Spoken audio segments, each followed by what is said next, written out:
Hello everyone, मैं नंदिनी शर्मा और आज की इस वीडियो में हम लोग third part of the fundamental engineering start करेंगे। ठीक, तो आते हैं हम इस वीडियो के पहले क्वेश्चन पे।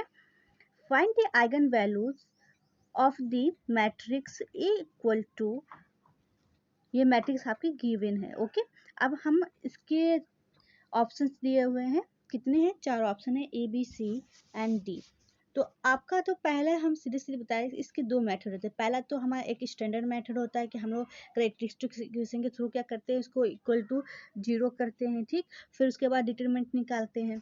ठीक, और उसे सॉल्व करके इक्वेशन को फिर हम लोग लैम्डा की, that is your eigen value की वैल्यूज हम फाइंड कर देते हैं। ठीक, एक तो ये मेथड होता है। ठीक, तो जिसके अकॉर्डिंग हमने ये मेथड लगाकर मैंने ये पूरे फाइंड कर दिए हैं।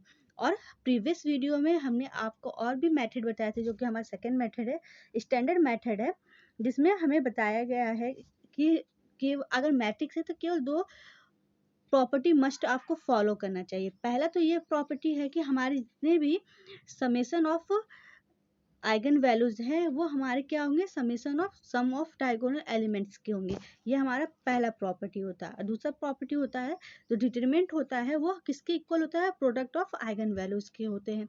ठीक, अब इसके बेसिस पे ये दोनों तो हमारे हो गए। अब हमें क्या करना है कि पहले तो हम मैट्रिक्स को रिकग्नाइज करते हैं, मैट्रिक्स किस टाइप का है।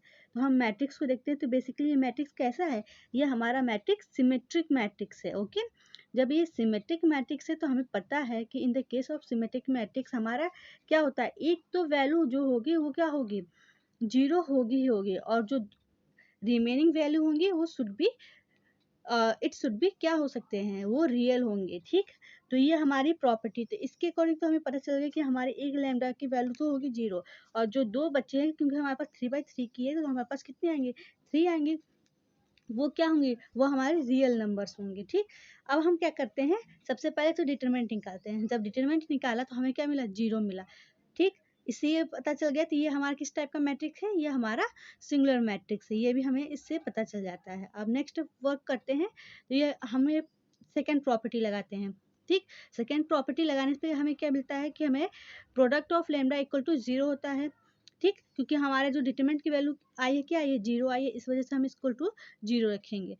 तो हमें एक लैम्डा की वैल्यू पता है कि वो 0 है, तो अगर हम अदर्स लैम्डा से भी मल्टीप्लाई करेंगे तो क्या आएगा, वो भी 0 हो जाएगा। तो हम क्या करेंगे, यहाँ पर पहले प्रॉपर्टी की हेल्प लेंगे। पहले प्रॉपर्टी की हेल्प से क्या है कि हमारा sum of diagonal element equal to lambda 1 plus lambda 2 plus lambda 3, इन सबको ऐड करेंगे। तो हमें देखिए कि जो ऐड करने पर हमें सम क्या आ रहा है, 18 आ रहा है। तो सम करने पर ऐसा कौन सा ऑप्शन है जो सेटिस्फाइड कर रहा है, तो हम अगर इसमें देखें तो केवल ऑप्शन ए ही है जो कि सेटिस्फाइड कर रहा है, इसलिए हमारा ऑप्शन ए क्या होगा, करेक्ट होगा। ओके, अब हम आते हैं नेक्स्ट क्वेश्चन पे। तो सो बेसिकली ये हमारा दो मेथड है, आपको जो सिंपल लगे वो से कीजिए। बेसिकली मुझे सेकंड ज़्यादा इजी लगता है। सबसे पहले प्रॉपर्टी फॉलो कीजिए, देन उसके बाद से ऑप्शन को कंपेरिजन कर लीजिए। एलिमिनेशन प्रोसेस हो जाता है, बहुत जल्दी ये हो जाता है, आपको इसमें टाइम नहीं लगती है। ठीक, अब हम आते हैं दूसरे क्वेश्चन। ये दूसरा क्वेश्चन आपके लिए होमवर्क है। तो बेसिकली मैं यहाँ पर आप इसे स्क्रीनशॉट ले सकते हैं, और हिंट के लिए मैंने आपको प्रॉपर्टी 1 और प्रॉपर्टी 2 बता दिया है। ये बहुत ही इजी क्वेश्चन है। आप अगर प्रीवियस ईयर कह रहे हैं, मतलब पिछले वीडियोस को अगर आपने देखा होगा तो आपको अच्छी तरह से याद होगा कि कैसे इन सबको जस्ट अ फ्यू सेकेंड आप सॉल्व कर सकते हैं। ठीक, तो अब मैंने हिंट भी दे दिया थी, तो वो जल्दी ही सॉल्व हो जाएगा। इसका कमेंट आप जल्दी से जल्दी कीजिए, आप स्क्रीनशॉट ले सकते हैं इस क्वेश्चन का। ओके, हम आते हैं अब नेक्स्ट क्वेश्चन पे। Find the eigen vector of the matrix. हाँ, तो हमें यहाँ पर क्या फाइंड करना है, आइगन वेक्टर फाइंड करना है, ना कि आइगन वैल्यू फाइंड करनी। ओके, तो यहाँ पर मैट्रिक्स ए हमें दिया हुआ है जो कि 2/2 का है, और ऑप्शंस दिए हुए हैं। तो हम अपने प्रोसेस के अकॉर्डिंग जाते हैं। तो हमें पता है कि determinant of A minus lambda I equal to क्या होता है, 0 होता है। तो सेम वही प्रोसेस हम लगा के यहाँ इक्वेशन सॉल्व किए, तो हमें क्या मिल गया, लैम्डा की वैल्यू जो होती है -1 और -6 मिल गया। ठीक, अब हमें यहाँ पर आइगन वैल्यूज तो मिल गई, -1 और -6। ओके, अगर आपको जो हमारी मतलब कि अगर ये आइगन वैल्यूज फाइंड करनी, तो आप प्रॉपर्टी 1 और प्रॉपर्टी 2 का भी यूज़ करके आराम से फाइंड कर सकते हो। ओके, जैसे आपको सिंप्लीफाई लगे। ओके, तो हम यहाँ पर आइगन वेक्टर निकालना है, तो हम क्या करेंगे, पहले जो लैम्डा की वैल्यू है, आइगन वैल्यू के बेसिस पे हम आइगन वेक्टर फाइंड करते हैं। तो हम यहाँ क्या करेंगे, जो लैम्डा 1 की वैल्यू -1 आई है, उससे क्या करेंगे, इस इक्वेशन में पुट करेंगे। जब इस इक्वेशन में पुट करेंगे तो हमें ये मैट्रिक्स मिल जाएगी, ठीक। और उसके बाद से ये हमारा ऑगमेंटेड फॉर्म में ला देंगे। ऑगमेंटेड फॉर्म में लाने के बाद से हमें क्या पता है कि हमें जो हमारी ये मैट्रिक्स होती है इनसे इन दोनों को मल्टीप्लाई करेंगे। मैट्रिक्स फॉर्म तो आपको नॉर्मली सब कुछ पता ही होगा, ये सब चीज़ें बताने की कोई ज़रूरत तो है नहीं, लेकिन फिर भी एक बार रिपीट करना ज़रूरी होता है। तो इस तरह से हमें 2 इक्वेशन मिल जाएंगी, ठीक। अब इन इक्वेशन को अगर हम सॉल्व करते हैं तो हमें क्या मिल जाएगा, एक अज्यूम कर लीजिए कि ये हमारा कांस्टेंट है, तो k1 के अकॉर्डिंग हमारा x1 की वैल्यू k1 हो जाएगी, x2 की वैल्यू हमारी 2k1 हो जाएगी, ठीक। अब यही हमारी क्या हो जाएगी, यही चीज़ हमारी आइगन वेक्टर हो जाती है, ठीक। तो basically eigen vector is k1 in vector that is 1 and 2 हो जाएगा। अब हम दूसरे आइगन वैल्यूज के लिए जो कि -6 है उसके लिए फाइंड करते हैं। तो -6 जब हम आइगन वैल्यूज इस मैट्रिक्स में पुट करेंगे, ये वाले इक्वेशन में, इस वाले में, तो हमें क्या मिल जाएगा, तो फिर हमें ये मैट्रिक्स मिल जाएगी, ठीक। जब ये मैट्रिक्स हमें मिल जाएगा तो हम इसे क्या करेंगे, फिर जैसे पहले वाले आइगन वेक्टर के साथ क्या था, सेम वही प्रोसेस लगाकर हमें यहाँ पर इसकी भी आइगन वेक्टर मिल जाएगा, ठीक। तो हमें आइगन वेक्टर हमने फाइंड कर लिया। अब हम देखते हैं कि कौन सा ऑप्शन सही है। तो पहले का है 1 2, दूसरे का है 2 -1, तो हमारा होना चाहिए ऑप्शन जो ए है वो हमारा बिल्कुल करेक्ट है, ओके। अब हम आते हैं अगले क्वेश्चन पे। तो अगले क्वेश्चन देखते हैं जो कि हमारा लिमिट से है, लिमिट एंड कंटिन्यूटी कह सकते हैं आप। तो हमें इसमें लिमिट फाइंड करनी है, ठीक। और इसके 4 ऑप्शन भी दिए हैं, तो ये तो बहुत ईजी है। बस क्या करना है आपको, यहाँ पर लिमिट x टेंड टू 1 दिया है, y टेंड्स टू 2 दिया है, और ये हमारी जो फंक्शन है वो दे दिया है, ठीक है ना। तो हम क्या करेंगे, पहले हम y के रिस्पेक्ट में लिमिट में वैल्यू जो फंक्शन की वैल्यू दी है उसके पुट करेंगे, फिर x के रिस्पेक्ट में जो वैल्यूज दी हैं उसको पुट करेंगे। तो y टेंस टू 2 है तो हमने यहाँ पर 2 पुट कर दिया और हमें एक इक्वेशन ये मिल गया, ठीक। फिर यहाँ पर हम क्या करेंगे, x की वैल्यू पुट करेंगे जो कि हमारा 1 दिया है, 1 को पुट करने पर हमें क्या मिल जा रहा है, 3/5। तो हमारा ऑप्शन बी जो है बिल्कुल करेक्ट है, ठीक। इससे तो हमें ऑप्शन बी बिल्कुल पता चल गया, ओके। अब हम अगले क्वेश्चन पे आते हैं। तो अगला क्वेश्चन भी बिल्कुल इजी है, बेसिकली सेम हमें वही वर्क करना है।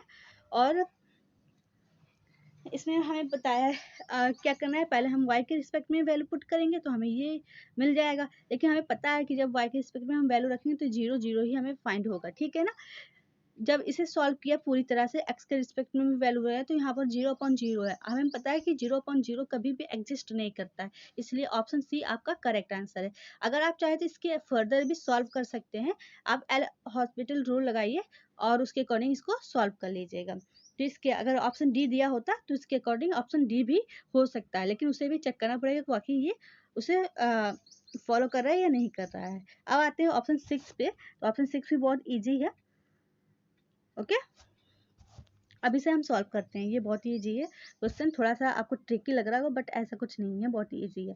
अब हमें पता है कि जो हमारी इन्फिनिटी में जब वैल्यू दी होती है x टेंस टू इन्फिनिटी, तो हमें क्या करना होता है कि जो भी x के रिस्पेक्ट में वैल्यूज होती हैं उसको अपॉन में लाने की कोशिश करते हैं कि x हमेशा अगर अपॉन में रहेंगे, एन अपॉन एक्स रहेगा, तो हमें क्या पता चलता है कि अगर हमारा एन अपॉन इन्फिनिटी होता है तो ये हमारा वैल्यू इक्वल टू 0 होता है, ठीक। इससे हमें सिंप्लीफाई करने में इजी हो जाता है, तो ठीक है। तो सबसे पहले हम तो क्या करेंगे, टर्म्स को जितने भी हैं उनको सिंप्लीफाई करने की कोशिश करते हैं, ठीक।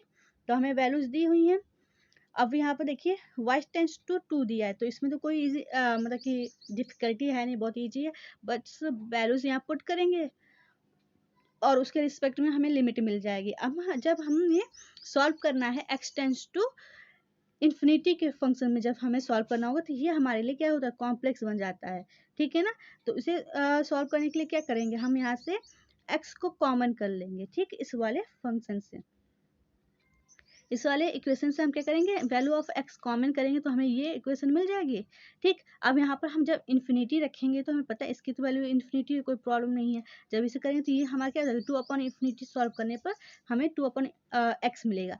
जब यहाँ इन्फिनिटी के तो हमारा क्या है, n/इन्फिनिटी का फॉर्म मिल गया, जो कि वैल्यू हमारी 0 होती है। सिंपली हम कह सकते हैं इसका आंसर क्या होगा, 0 होगा, ओके। तो ये आपको इतना पता चल गया। अब हम आते हैं नेक्स्ट क्वेश्चन पे, क्वेश्चन नंबर 7। तो क्वेश्चन नंबर 7 में सेम फॉलो रूल कर रहा है, थोड़ा सा आपको देखने में कॉम्प्लेक्स लग रहा है कि कहाँ से ऐसा क्वेश्चन उठा के ले रहे हैं, लेकिन है बहुत ही इजी।